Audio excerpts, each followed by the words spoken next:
Hi, welcome to Whom It May Concern Hood Professionals. I am your host, AP, along with my lovely co-host, El Boogie. and today we're talking about toxic workplace. You know how you go into those spaces and you just dread getting up in the morning, or you have to turn on your trap music. You're switching between trap music and gospel music. because you just like, Lord, lead me, guide me, Listen, protect me. The Clark sisters have helped me many a day because I didn't have to call on them. My favorite song when I'm just like in a trying time is If Jesus Can't Fix It, Nobody Can. That's the full truth. Okay. There are whole scriptures in the Bible dedicated to this kind of stuff. As it should be. Yeah. The word bringeth guess what? forth. What's that? The beginning and the end. The Alpha, the Omega. Ain't nothing new. He knew what you was going to encounter, and he gave you the tools To make it through. Come on. Okay, somebody. So we're in the spirit of giving you the tools to make it through, we are here to talk about toxic workplace or toxicity. Did I say it right? Toxicity? Yeah, that word. In the workplace. Yes. Toxicity in the workplace. And we are here to help you not only to recognize it, but hopefully give you some tools or some at least some insight. Right. On how to push through or to make your exit. Correct. Whatever works best for you. Right. Sometimes that is the actual answer. And in no way, shape, or form are we saying that we are the experts on it. However, we can only just give our own personal, experiences with it. And also, shout out to the blog in her site, Emily McCrary Ruiz Esperanza. I hope I'm saying that correctly. I mean, if there's no N, then yes, Esperanza. Okay, Esperanza. For I was able to do a little research. She has a blog, a lot of professional things on there, and I enjoy reading her blog. So shout out to her for some insight. So let's just give you a little background about what can identify as a toxic workplace. So it says it's a definition, one that is negatively affects your well-being, causes you stress, anxiety, worry, is one in which gossip, fighting, coercion, backstabbing, manipulation, blackmail, and even abuse occurs on a regular basis. I personally feel like none of that stuff should really happen at all, let alone on a regular basis. The only reason I say that is because when you apply for a job, they ask you if you're over 18. If you over 18, what that mean? You're grown. Mm-hmm. If you're grown, you should be able to check that stuff at the door because you have to come in here with these people. You have to get through the workday. That you have to be productive, and that you have to give the company a reason to keep you around. So I don't believe in any of these things that are listed down here, regular or not. I don't think that they should happen. Okay, so we get that they should happen, but they do happen. They absolutely do. They do happen. And they're saying that estimated that a single toxic employee can cost an organization roughly $12,000. I think that's crazy because there are people that don't make $12,000 annually. Exactly. So you're going to spend $12,000 on somebody that's disrupting other people's productivity that are bringing real value to the company. And there are people out here, what does $12,000 get you in the course of a year? I don't know. If you budget right, I think you can actually. Well, I mean, because there are some because you do have things set in place for persons who are making those type of incomes, like those bomb apartments that I don't qualify for because no, it's not income based. But that's the reason that I brought that up because even income based apartments, most of them you have to make $36,000 a year at minimum for it to be a single person. Don't you? When you let's say for this particular state that we're in. One person needs to make just one person, you have to make under 24, I think it's like 24,000. And when I think about that, and let's say the rent is like at 700, you're still barely like. That's what I'm saying. $700 is a lot of $12,000. That's basically your whole check because $12,000 is $1,000 before taxes. That's gross, not net. Yeah. And then you have to pay your utilities, You have to put food on your table. You have to worry about insurance. If you have a car, you have to make a car payment. If you don't have one, you have to use public transportation, and that's not the cheapest. It's not. It's, to me, and I think most people, if they actually look at the numbers, it's not worth it to have these people in the organization that are causing this, because what's it doing? It's affecting your employees that do what? Produce. So if you have, let's say you have 5 employees in a group. One of them's toxic. I mean, they're basically wiping out everybody around them. Yeah, and it says it affects the work performance of others. Like 38% of employees say that they decrease the quality of their work being in a toxic work environment. Because it's not worth it. When you think about so when you leave, first of all, it's not even that when you're at work, you have to deal with this toxic person. When you walk out the door and you get in your car, you thinking about, man, I had to deal with this person all day. That's what you're thinking about the you whole having the argument that you really wanted to have. Right. You're thinking about this the whole way home in the car. Susie just don't know she was about to get it. Right? And she just don't know, but she don't know. I got a whole house note I got to pay for. I got a car note. I got, whether you have children or not, I depend on me. Yeah. Okay? So. And my mama ain't raised no hoe. I'm not trying to be. I'm not trying to be out here disrespecting my family. Pretty much, like. And the Jesus I serve. Okay, so I'm trying to be like Job and come on, Job, hold my mule. You know what I mean? Job. Because I'm oppressed. That is Christ Jesus. Come on, okay. Of the high calling. You better. Okay. When you are in your car, you're thinking about this. When you get home, you're thinking about it.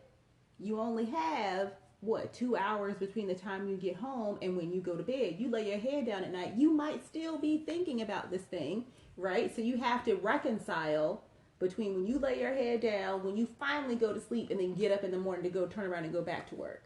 And I have been in situations where I have been so frustrated at work that going home, I've vented to friends, I vented to family, I vented to my loved one. I'm still having a conversation with myself in the shower when I'm in there cooking my food angrily, and nobody wants to eat angry. You know, food made in anger. Everybody likes food made with love. It makes your food taste differently. I'm just saying. Did you eat some angry chicken the other day? Yes. That's a whole nother segment for a whole nother show. I will get to y'all. I just want y'all to know I have never in my whole black life ate fried chicken mad as you know what. I was mad as hell, y'all. But I'm going to digress. Look at that. My pressure rising. Just thinking about that. We're going to ease up off of that. But like we were saying, like, you are still carrying your frustration from work into your home, and your home is supposed to be a place of relaxation, like your safe haven. And when you're still mentally dealing with these things, I've had restless nights. I've had dreams where I done fuck somebody up at work in my sleep. Me too. I have fully had those things. I have had times where I'm like, okay, El Boogie, think about the stuff that you've learned, you know, in your adulthood, things, the tools that you've picked up. What can you do? Try meditating. Try doing these things. Pray about it. Done all of them. But sometimes the situation is just so intense that it takes more than that. It takes some perseverance on your part to move and work through that. And that goes back to what we're talking about and the value that's being taken off the table by continuing to have these toxic people in the workplace, because you have individuals in your organization that are producing, that are impacting the bottom line, that are making sure that your company is continuing to grow, and they eventually become resentful. Right. And it doesn't matter if it's in the workplace. It doesn't matter if it's personal. It doesn't matter if it's among friends. Resentment is real. Is the death of a relationship. It is so real. So we are going to talk about roughly 13 signs of a toxic workplace. Okay. So number 1, poor communication. Oh my God. And this can come in a form from the head down. I don't know if you, some of you may have heard the saying, like, the head, it all starts at the head. Yeah. So like pretty much whatever the head tolerates or whatever the head sets, it flows down into the rest of the body. Correct. So if the person up top is, lacking lacking communication skills where they are able to tell you what I'm a type of person, tell me exactly what it is that you need so that I can execute it and do it well. And therefore, if I don't do it right, we can always go back to what was said and, and just kind of figure out where it went wrong. And that's important because most organizations are top down. Mm-hmm. So if you leave it up to the people at the quote unquote bottom to start making decisions, then the person at the top is going to be like, oh no, nobody told you to do that. Right. Whether it was the right decision or not. Right. So but decisions do have to be made. Right. So if the communication isn't cascading down, then you have a problem because, like I said, if people at the quote unquote bottom are the ones that are being left to make those decisions, the people at the top, they're going to be the ones that end up being resentful. And the people at the top that are resentful, those are the people that have the power to make decisions to impact everyone in that company. Definitely. Another thing is no one's in a good mood. I have definitely been in a work environment when no one is happy to come to work. When you walking in, it's like, good morning. It's palpable. You can feel it. It's like an energy. It's like a force field. You just walk in the door and it almost like kind of hits you in the face. And I feel like the number one way you can tell when people aren't in the best of moods, you can look at how someone dresses when they come to work. Hair is disheveled, clothing like somebody who when they first started was popping. I mean, you was like, oh girl, that is so cute. I like that. And then a good 3 months in, and I'm saying there's a difference between someone who's like, how you see those memes, it's like when you're interviewing for the job and then 3 months versus you got the job. There's a difference when you become comfortable and when you're miserable. Yeah. Because it shows when someone goes from being very like polished and really taking pride in how they look to it's like, man, whatever. I've definitely gone from a good press to a dependable bun. Oh, I have not gotten so far in that I've gone from a nice twist out to a Don King. I haven't gone Don King. But I have gone unmoisturized and just pulled it up into a bun, and yes, it is frizzed out. I didn't brush it. That has been my MO before in the workplace because I'm just like, when I get up in the morning, do I want to go through all this to look decent for these people? These people. And the thing about it is, it's not even the people that are in your own organization that you interact with every day. It's your leadership. You know what I'm saying? So they can really put a damper on everything that's going on in the workplace. I've seen it time and time again, and people wonder like, okay, why are these people still here? Because that old adage is true. It's who you know. Yeah, it is who you know. If you've got somebody higher up to cover you, to protect you, then it is what it is. You're gonna keep causing a company $12,000 year after year after year after year, which is sad. It is sad. Number 3. Yep. Rumors fly. Now, I like a little bit of, a little workplace chitter chatter. Who doesn't? Because again, these are people who you spend a lot of time with. You may even go to lunch with your coworkers, even though sometimes I try to limit it. Yeah, because you don't want people to get used to your to that being like a thing. Right. And then sometimes I feel like even though I'm getting a little far, but I think it ties into rumors. I've been in a work environment where higher ups didn't appreciate coworkers forming genuine relationships, as if somehow that becomes a negative thing. Like they don't like to see you having like genuine relationships, whether That's it be interesting. I know, and that sounds very crazy, but rumors then begin to fly in that way. Like if two people of the opposite sex are hanging out with each other, then people automatically assume that and I've seen that happen. Yeah, like there is something going on, when it could really just be like, these are people who maybe work in the same department or work on the same project, on the same team, and because you spend so much time together, you're going some commonalities. It's just a natural thing. You build a camaraderie because you spend all your time together. Right. That's understandable. But I feel like it sucks when there are people having these conversations about you, and people can be putting y'all in the bed together, and y'all, you don't even know what this person pinky toe look like. But there are these rumors going around that this, you know what I mean, that this is what's going on, or people digging into your, you know, with social media, which I do not like, which is why I keep everything private. Yeah. Everything is private. Yeah. Nothing. I don't do the whole public thing for some of these reasons that we're talking about. In terms of that mutual relationship, Mm-hmm. in my experience working for larger corporations, that only becomes, let me say it this way, from a legal or from a standpoint of a perception is reality, is if one of those employees is a subordinate. That's typically the only time it's important, is because, you know, people will look at it and be like, oh, favoritism, things like that. Outside of that, there's actually nothing wrong legally with dating your peer. Now, I'm not saying that that's what's happening when these two people are hanging out. Right. But what I am saying is, unless it is a supervisor subordinate relationship, there's nothing wrong with it. There's no ramifications from it.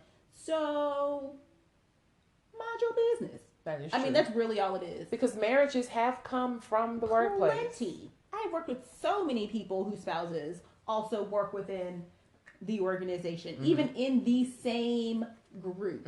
It just wasn't a, you know, supervisor subordinate situation. And again, nothing wrong with it. There's nothing in anybody's policy that says that you can't be peers and have, you know, a relationship. But sometimes, depending on what the rumor is, it's hard to bounce back from that. And it can really tarnish someone's reputation. I've absolutely seen it happen. And take someone's esteem and like wholeheartedly negative, once again, affect, because you never want to be a part of a rumor or a part of something that is like and that's hurting someone else to the point where they just feel bad about themselves. I know people like, you know, with self-esteem, that's self, but come on now. No one wants anyone to talk down on them or talk bad about them or be starting shit about them. That ain't true. Right. Absolutely not. Because, you know, yes, self-esteem is of yourself, but it's inextricably linked to how other people perceive you. If everybody thinks you're a horrible person, it's hard to think that you are not a horrible person. Like, oh, she said it. Well, you know, Jill don't never talk about nobody, and she said Adam is a horrible person. Right. I'm gonna keep an eye on him now. Right. And Adam might be like one of the nicest people you can meet, and it could really just be something of maybe Adam got a promotion over Jill, or maybe Adam got the last donut in the office, and Jill was hungry that day because she was off carbs, and now, you know, she decided she was gonna cheat, and you know, Adam is an asshole now because he got the last donut. Right. I'm just saying. Right. There's a lot of, sorry to cut, I didn't mean to cut you off, go ahead. There's a lot of intricacies and a lot of things that I think people don't look beyond themselves to consider. And it's not even, when we're talking about that, it's not even just in the workplace. This is friends, personal life, all that stuff. People are inherently selfish.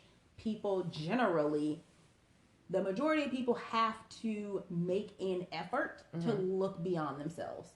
And because that is true, we run into a lot of the situations that we see play out. Number four. Yeah. Experience verbal abuse. First and foremost, Please don't run up on me. I have and will not and shan't not experience verbal abuse. I've had one person at a job who thought that it would be cute, that he thought he was going to call me something other than my name. And it wasn't derogatory. However, he was trying to be funny. And in that very moment, I called upon my ancestors. What they say? And I said, should I go in and go forth, or should I just make it clear that I am not the one? And my ancestor said, just make it clear that you are not the one, because you're still, number one, you're still in a professional environment. Yeah. And you still have a reputation, you know, your reputation here professionally to uphold. So I feel like with certain things, I know that there are some people who have an issue with being assertive or aggressive, but the moment that you allow someone to disrespect you and you don't check it, meaning that you don't correct them and let them know, hey, that's an inappropriate way to speak to me. Yeah. They're going to think that it's okay, and they're going to continue to do that. And then you invite other people to be disrespectful towards you. And I just feel like in that, with the experience in verbal abuse, I feel like it is solely, at that point, it is solely your responsibility to check that. For sure. Especially in the workplace. It is completely within your rights to do that. Straight like that. I mean, there's really no other way to say it. It just is what it is. I don't think I've experienced a lot of verbal abuse. I'm not surprised. I'm really not surprised. In the workplace. Your name is El Boogie. I don't know what it is about me. Oh, you don't? But I just don't invite that sort of call on me jargon, banter, however you want to refer to it. Something about me doesn't invite that. However, I have had a situation where someone said something to me that I didn't appreciate. And it was actually my supervisor in one of the roles that I've had. And it was because I'm assuming he thought that I was being disrespectful, which I was not. He made a statement and I corrected him because I didn't want him putting false information out. And he took offense to that, I guess, because we were in a meeting, but I wasn't disrespectful. I know how to be disrespectful now. That won't it. Well, okay. So he said something to me, and I quickly muted the phone and, had to a little bit get him together. We never had a problem after that. And I've never had a problem with this person who I had to get together. Like, now, I didn't appreciate him doing what he did. I gave him a respect that he didn't give me. He didn't mute the phone. He said what he said to me. I muted the phone when I got him together. But I only did it because he was my supervisor. That was literally it. So I guess I wouldn't call that verbal abuse, but I didn't appreciate the way that he went about it because I gave him a respect that he did not give to me. You. Right. Because I am not toxic in the workplace. Look at you. No, you mute your shit. Come on. And get it together and then come back and say, and so on and so forth. Moving right along. Because I will do excuse me, what would say it? Not with the neck to the side. Come on. Stiff wear. Did. Sorry, inside joke. Number 5. Here is one. High turnover rates. People be coming and going. But that's something that I had an experience where I'll never forget. I was in the restroom one day, and this person who worked in the same building, not in the same company, but worked in the same building. We're in the restroom now.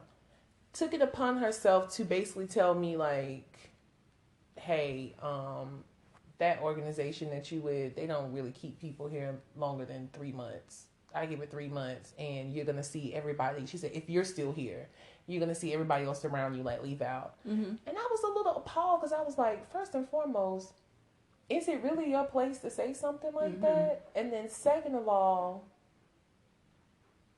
how do you not know that I'm not enjoying this new experience? And I felt like she kind of like tainted it a little bit by coming out of her mouth because you don't even know me. Right. And we're in the women's bathroom. Does that mean that we now can have these type of conversations just because we're in the bathroom? I guess so. But that is, I mean, going forth at the time, I did see that there was a high turnover. Some truth to it. Yeah, there was very much so some truth to it because when you can't hide that stuff. You can't, because people, I didn't know that people actually leave reviews. They do. And not only that, there are publications out there where you can look to see what turnover rates there are at certain organizations. So, you know, if you see a turnover rate higher than 20%, that's alarming. Over 10%, that's alarming. Very. So yeah, that is, if there is any indication of a toxic workplace, it is people leaving faster than they come in. And then pretty much everyone having the same sentiment. Like, Yes. that's you know, because again, everybody ain't lying. As my friend likes to tell me, he said, when people always moving, it's not always the landlord. Come on. It's not always the landlord. So it's like, you gotta, everybody's leaving out and everybody's speaking about the same thing, saying that this is like I don't even like calling stuff cancer. I think that's a little extreme. You just say like a common denominator, theme. Yeah. Amongst it, this is the common theme for it. It's like there definitely has to be some truth. To it, yeah. And it is.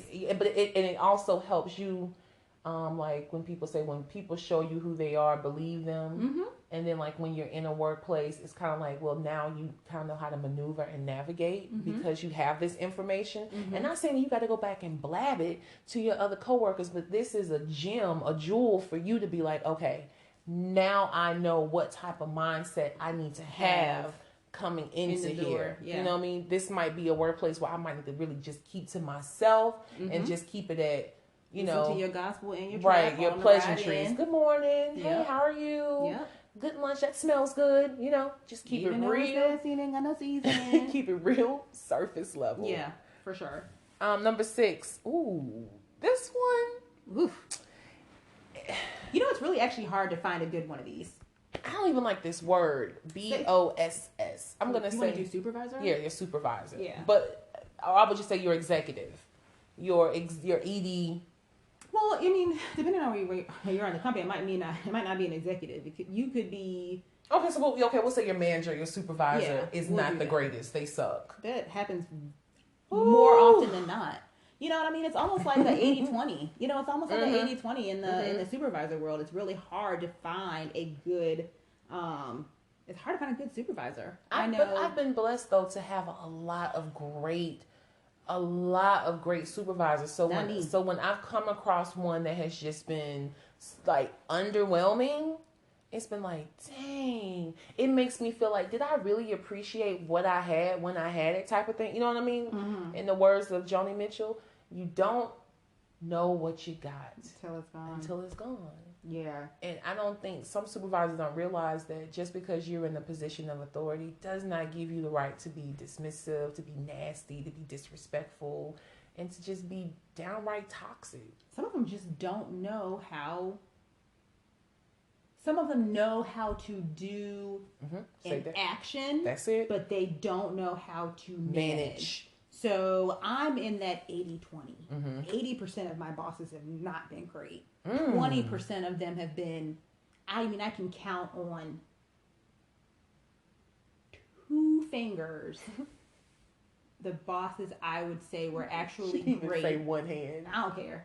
That were great and actually took an active interest in the folks that reported to them. And yeah, I have not had that experience where I've had okay managers or supervisors, but to have really good ones that have an impact where I remember them, I recall them and still talk to them, very few. Mine flips. Matter of fact, I talked to 2 of them in the last couple of days. See, mine flips. I've had 20 not so good, and 80% of my supervisors have been great. Like, took an active interest. Like, one of them is actually like my mentor.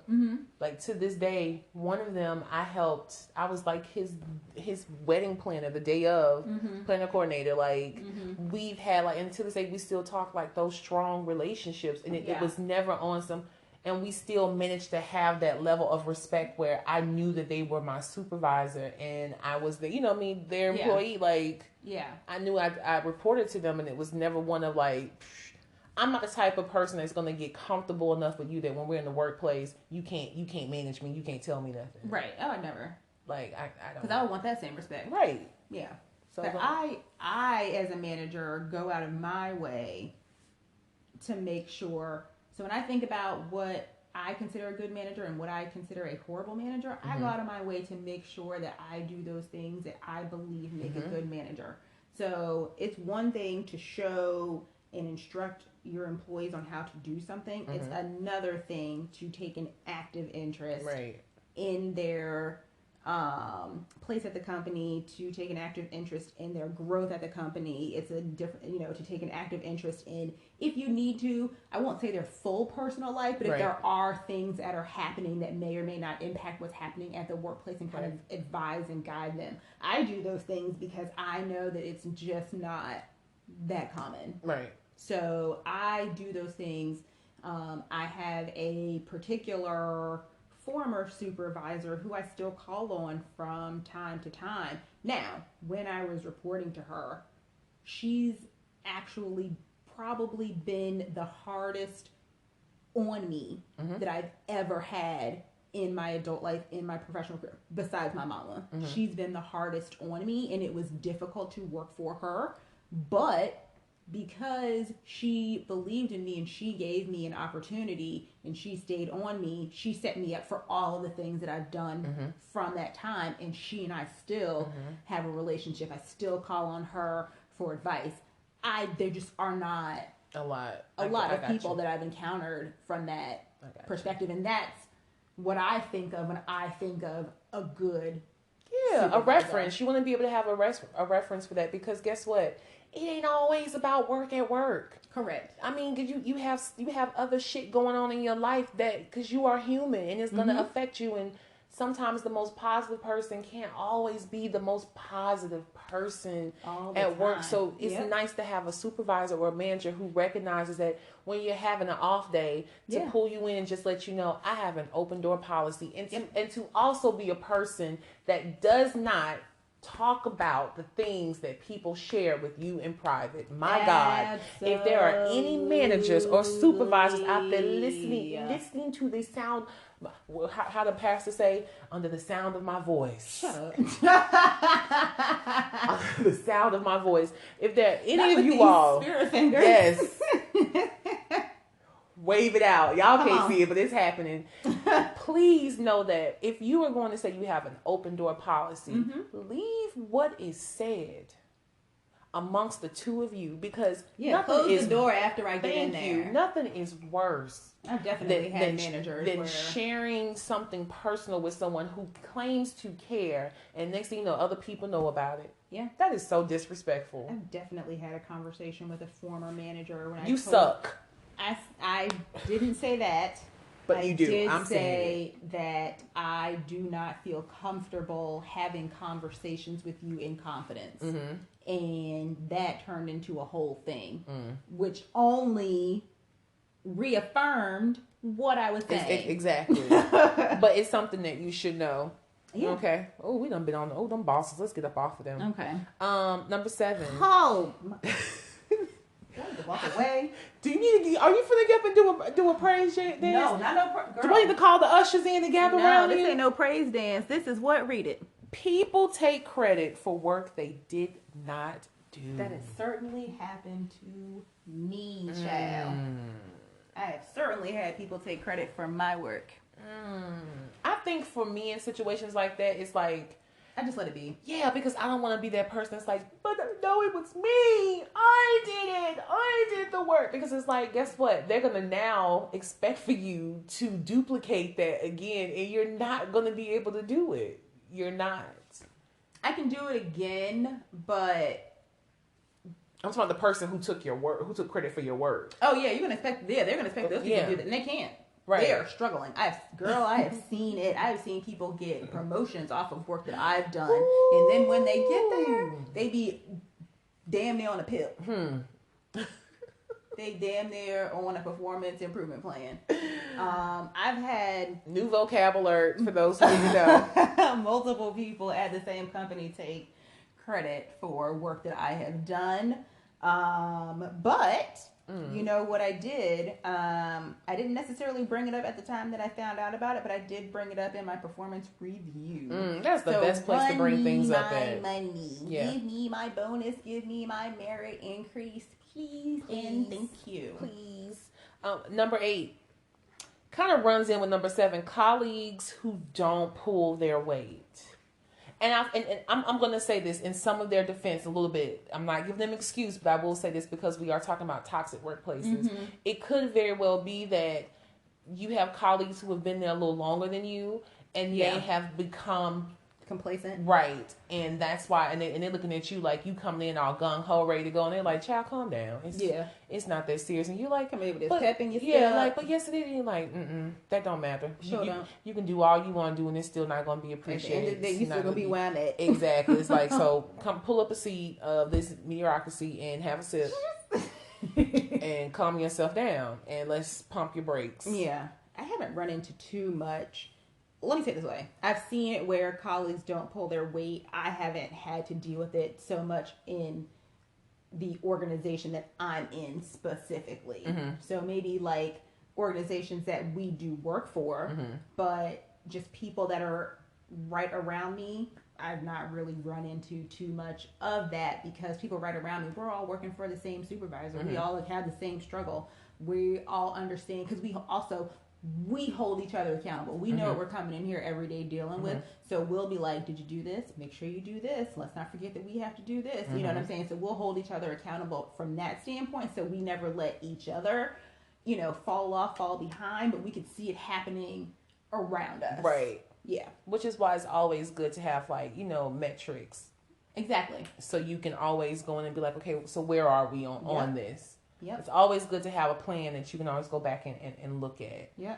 But that, again, comes with the whole camaraderie thing. Yeah. That you're hoping that you're able to get. Hopefully you don't have someone who is so toxic. Hopefully there's more positive people on your team than toxic people. Hopefully. Because in that way, y'all can there are. karate chop them when they try to come with that toxic. And it's like, like negative, like, psh, we not on that today. Yeah. I think usually there's more positive people than not.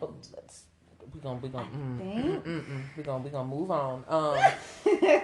Number 9, people play the blame game. Child, do. I think that's just self-explanatory. Yeah. And anybody trying to go down. Right. And the people, and let me tell you just a bit of advice. People who play the blame game, you don't need to find yourself ever in a corner with them. Don't ever find yourself at the copy machine with them, just the two of y'all. If you see them at the copy machine and you need to use it, I need you to turn around, go back to your desk, and wait for it to be done. Oh, I'm not even going to put it in an office because when we say workplace, wherever you work. So I don't want you to think that we're specifically talking about a more corporate or, a setting. Because guess what? A place of work is professional no matter where it is. A convenience store, a corporation, or what kind of stores? I don't want to say. I don't know. We're just really department store, wherever you work. Any place that cuts you a check. That's a professional workplace. So I want you to think. So wherever it is, if you know who that person is that likes to stir up a shit. Yeah. Please don't that ain't the person you want to befriend. Yeah. If you get a W-2 or a 1099, heed the advice. All of this because it applies to anything. Number 10, you're always working, and I mean always. That's toxic. Yes. People need to breathe. Are you hearing me? The busy bees, the overachievers. It's not good to always work because guess what, baby? You drop dead. You have a stroke. You have a heart attack. You get sick because your body will put you down. Yeah. If you don't take heed, if you don't give it rest, your body will say. That has absolutely happened to me. Girl, you know what I was looking like last year. I almost took myself out. Okay. So for no reason. In the end, for no reason. Did I make any more money? No. I mean, I might have got a bigger bonus. Okay, cool. But at the end of the day, I still spent it. Right. So it's like, honestly, take time out for self-care. Like, if you're always working, you need to try to figure out well, what is the benefit of that? What, like, really, what is the benefit? Just to say good job, or you got it in early? Child, jeez, ain't nobody got time for that. Yeah, that's toxic. it is. Next, number 11, clicked up. Oh, I try to stay out that. Clicked up. Let me tell you, you can like people at work. You can actually have friends at work. You can. But when the ish, I'm not on my Big Sean. okay, when the ish hits the I fan, am not on my Big Sean. which is, I don't give a fuck about a click. ain't nobody with my click. Because let me tell you something. People have this notion that birds of a feather flock together. So when somebody in your clique does some old shiesty type stuff or gets in trouble for something, oh, honey, you are now looked at. You are looked upon as, yep, you just like them. Yep. It has to be something because y'all hang out with each other all the time. Yeah. And that goes back to, like I said, if it's somebody who likes to play the blame game, don't let that person be in your inner circle. No. Or maybe y'all just only hang out outside of work, but not at work. But you still got to keep that on the low. Exactly. Y'all better hang out somewhere not by work, and you better make sure they ain't going back to work. Telling everybody that y'all hung out after work. Mm-hmm. And the first time that happens, don't let it happen again. Yep, cut that joint off. That's it. Don't hang out with you no more. It ain't nothing to cut that off. Okay. Where K-Cap at? Number 12, culture of sexual harassment. Well, you know what? And that can go both I was about ways. to do a whole exhale, but that is so common. It really is. Common. Amongst men, like I said, amongst men and women. Like, just for sure. always sexualizing, one another, this and the other. And it's like... Yeah. Man, I done laid out so many people nicely and disrespectfully for coming at me the whole wrong way. Just doing way too much. Or even just having conversation, not even about you, but having those conversations around you. Like, and it's just that are like... inappropriate. Yeah, like, you're like, one, I don't care. Number one. Number two, ew. Yeah, don't let one think about you like that. Look at you in that light. Go get the hell on. Like, nah. Get the hell on. Not you who be having white stuff in the corners of your mouth. Ma'am. Oh, I'm just saying. Them usually be the ones who want to, like, talk inappropriately. Like, it's true. The ones who should not. Who have crusty stuff. Ooh, in their mouth. Like, they always talking. You just be like... Just get that build up. Ooh, okay. My stomach is turning. You brought it up. Oh, and number 13, culture of discrimination. That is so prevalent. It is so prevalent. There are just so many ingrained prejudices amongst so many different groups of people. Thank you. And it is just, it almost seems insurmountable because these are things that either you were raised to believe, things that you have encountered over your lifetime, and because you saw it with one person, you decide that, you know, this has to be true for everyone. And the last place that you want to have that happen is the workplace, because that stuff impacts your actual well-being and how you actually pay your bills and how you actually go about your life from day to day. And that sexual harassment and discrimination are just two topics that I think they're always going to be ingrained. They are in the workplace, and that is unfortunate because the work has to be done socially before it even happens. There, the workplace is kind of secondary. It really is. So that's stuff that you have to talk about relationally, like from one person to another. Yeah. So, we've pretty much gone through how you can have signs, the 13 signs. If you see any of them, quit your job. I'm just kidding. Don't listen to her. Now we're going to go into some things that you can do, within the workplace. Some things that you have. I said. I'm just kidding. So what can you do? You can find an ally, because guess what? There's always someone there who feels how you feel. There's someone there who shares your same... sometimes just like enthusiasm or non-enthusiasm of enthusiasm. And it's just nice sometimes because you can vent to your family, your friends, your loved one, whomever, but they're not there. They're biased. You know what I mean? They're always going to take their side. Either they're going to take your side, or if you have a toxic relationship with your family member or your friends, they won't take your side. But yeah, finding an ally at work is good. And one that you can trust. Yeah. One that you can definitely trust. Number 2, document everything. For sure. I cannot stress to you how important it is for you to document. If you get a negative email from someone, forward that thing right over to your personal email. Yep. Please do. Forward that. Or if you are responding to something or something that has been negative, yourself. Please. BCC blind carbon copy. Thank you. They don't have to know that you sent it to yourself, yep. But you need to have evidence, like we're saying when you go into a performance review, or when you are reporting, like the next one is when you're reporting specific incidents. Those are the things that you can print off and gather up and say, these are some things that I have observed. Here are instances where it has happened. Here's the proof for it. So that way someone can't just be like, okay, because people love to be like, so when did this happen? Right. So when did this happen? It's like, even though they know that it is happening, you still have to find proof, because especially if they're forwarding this thing up to HR, there has to be like a paper trail for these things. You have to provide proof. It's especially important to forward stuff to your personal email if you're going to file a grievance against the company. So if you're not just talking about an individual, if you're talking about an individual, you might be able to get away with just doing it with your work email. But if you're going to file a grievance against a company, you have to send it to yourself, because they're timestamps. We don't really want to go down the path of retaliation, because that's a whole legal thing. But you need to have proof.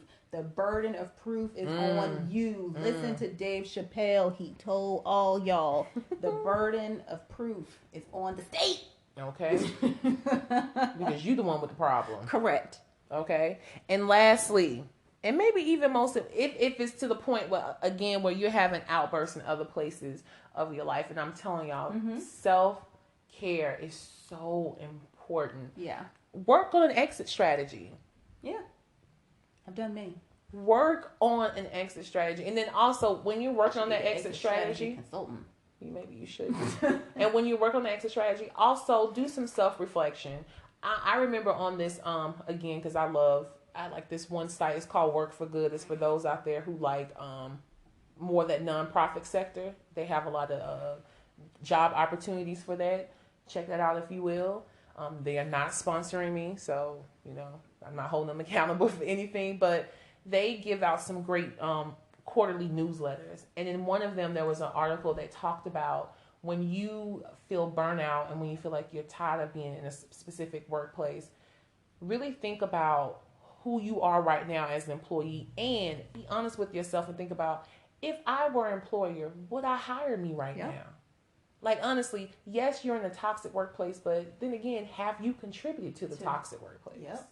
Have you contributed to that toxicity? And have you allowed that toxicity to affect your productivity in the workplace? Because if you aren't meeting your metrics, if you aren't meeting your goals, if your productivity is low, that stuff can kind of reflect, especially when they might do a reference and say, hey, one of your references has to be your current manager. Yeah. So that's what I'm saying. I'm not saying when we say push through, we're not saying suck up and eat the bullshit. What we're saying is don't allow the negativity to affect your bag, to affect your hustle. Because you're going to want to move on from this. If things don't change, you want to be able to move on. Absolutely. So as part of your exit strategy, if you do have gaps in your productivity, make sure that while you're working on getting that next position, that you're working on what you need to do to close those gaps. So it may be something that's educational, right? There may be some skill that you haven't worked on because you've been like, you know what, forget them. I'm not going to give them this. Go on ahead and work on that so that you can take that forward with you. You might want to put that on your resume. I mean, that's something that I've done. just going out and looking for roles. It might be some software that I'm not great at, so I will go out and educate myself. So when I go over here, even though I wasn't using this software at this company because they didn't want to invest the money over here, this company does, so let me familiarize myself with it so I can go in there and say, yes, I'm familiar with this, I can do this. I've done that myself. Take that into consideration also when you're working on your exit strategy if you decide to go that route. So just keep in mind what your gaps are when you look at yourself as an employee. And as AP said, would you hire yourself? What are you missing? What do you not have in your skill set that you would say, you know what, this candidate's okay, but I'm going to go with this one because they have all of these things that I'm looking for this role. Go and take that time to close those gaps for yourself, because if you're working at a company that you find to be toxic, they're probably not going to invest the money into you for you to close those gaps there. So you have to do that on your own time. And there's so much stuff out there. There's so many resources. There's so much free stuff out there where you can go, like I said, and close those gaps on your own so that you're prepared to move on forward, to your next opportunity. Because guess what? And make more money. I said make more money because you have these skills. Exactly. Because faith without works is what? Plain old dead. That. And ain't nobody got time for that. Nope. So definitely Google is your friend. Sure is. Also, YouTube is your friend. YouTube is definitely your friend. Like Excel is like a hot button, as El Boogie likes to say. A hot button, yep. It is a hot button. So that's something that companies all over love to have someone who does well in Excel. When I tell you there are so many free tools out there to help you navigate Excel, and it's really just about learning the formulas. Once you learn those formulas and and play around with it with a little bit, you can pretty much finesse your way through data modeling, a lot of things, all that stuff. Because a lot of people just haven't invested the time in learning that stuff themselves. So man, as long as you can do some VLOOKUP, some data modeling, and some visualizations.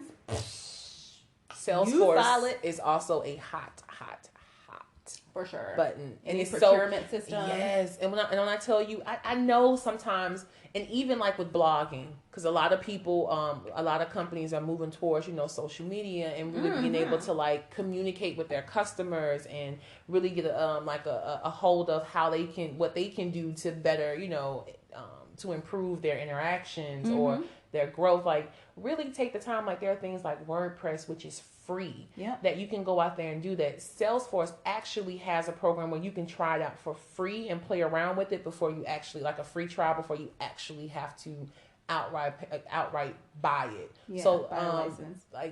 Really take these things into consideration, because we never want you to be in a place that is affecting you to the point where you just dread waking up in the morning and getting up and going. And even the trap music and the gospel music ain't even enough. It's not enough. And you know when it's time. Yep. You know when it's time. And really just take time to step up your skills.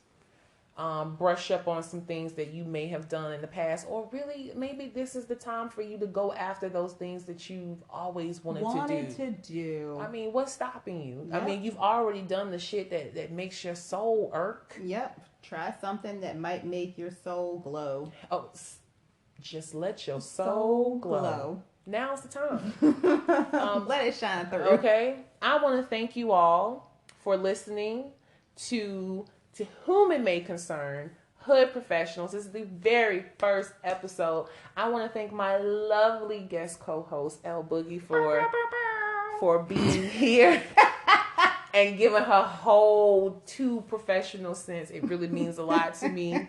Once again, I am your host, AP, and just make a plan, take action, set up shop, and go get it. And say dust to work. Girl, I don't know where you trying to go with this at all. Toxicity. Thank you. Golly, that's all she had to say. Until next time, peace. Bye, y'all.